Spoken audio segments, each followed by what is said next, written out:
we got a lot of students who are coming to a really good level now. We've got some of the younger kids who are kind of junior level two, junior level three. Jason, who's was looking on earlier, his daughter Emily, for example, is really skillful now. So the students are her kind of level, and for the people like Sevkin, who's here as well, and Ruben's an excellent example. Getting to a really good solid intermediate level, and a few people have said to me they want to build their speed, and Okay.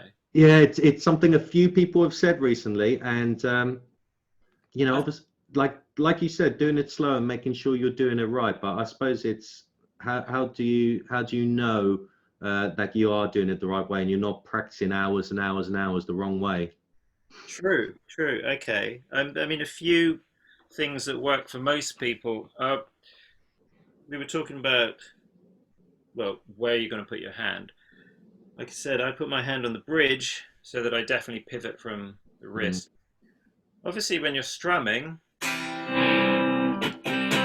it's a big movement because you're mm, getting strings.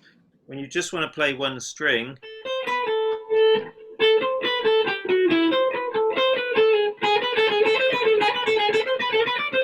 you want it to be as small a movement as possible.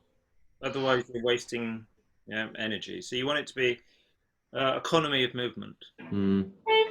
So it's sort of a feeling of, I mean, this doesn't happen, but it kind of like a feeling of the pick not leaving the string. You want to really keep it close to the, and you can only get that by slowing right down and controlling the movement. Mm. These things, nothing of this is natural. You're not born with these micro movements. You have to really work at it. It's Yeah. difficult stuff. Picking is difficult stuff. Yeah. Yeah, absolutely. And like my journey, I think most people's journey is that the more experienced you get, the more you realize that the difficult thing is the picking hand, and Yeah. um, Yeah. and it's this stuff which looks flashy, which is actually the easy bit, really the easy bit. Yeah.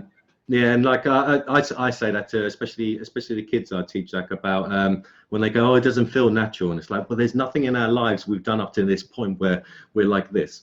There's really nothing. Yeah. But I actually, because I've done a lot of research into kind of the picking, and that's exactly what I saw someone say is probably can't get close enough to the camera here, but for anyone who wants to play quick, something which has helped me to speed up is actually just go down, do your alternate picking, down, up, slowly to the metronome without the pick ever leaving the string. So actually keep it in constant contact. I know Right. it's like it's a kind of like more extreme way of making sure you got that small movement, but just Yeah.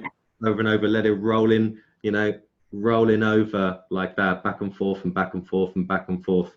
Yeah. Um, Yeah. Good idea. Yeah. every lesson starts with picking exercises for 5 minutes, and the first five exercises are really similar to this. It's kind of like down on string six, then up on string five, and then the opposite, up on six and down on five, then down, and so you get all of that. But it's I know everyone finds it boring, and most people don't do it, I'm sure, when they practice, but it's really helped my playing a lot after doing, at the beginning of most of the G4 lessons, doing those picking exercises. I was like, oh God, this is a bit boring doing this every time.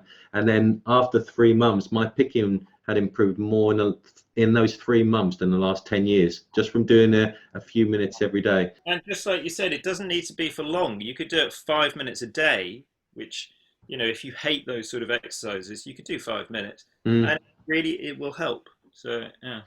And I think that's with my kind of mindset as well, because I've always been the kind of person where it's like, um, I did a lot of art when I was younger, kind of just drawing and stuff, and I never really started something and then at the end of the day put it away and then come back to it. I always wanted to finish it. If I started, I wanted to finish it then, and that's gone into my guitar playing as well. And I feel like I'm trying to build up some speed, and I've got this metronome. I'm eyeing up 160 beats per minute, and it's like I want to get there today, so I end up binging, and it just becomes demoralizing when I should just do kind of 5 minutes a day, just on this a little bit faster every day. Absolutely, yeah. And Yeah. also, it won't sound good fast if you can't do it slow. I mean, I've had to learn that Mm,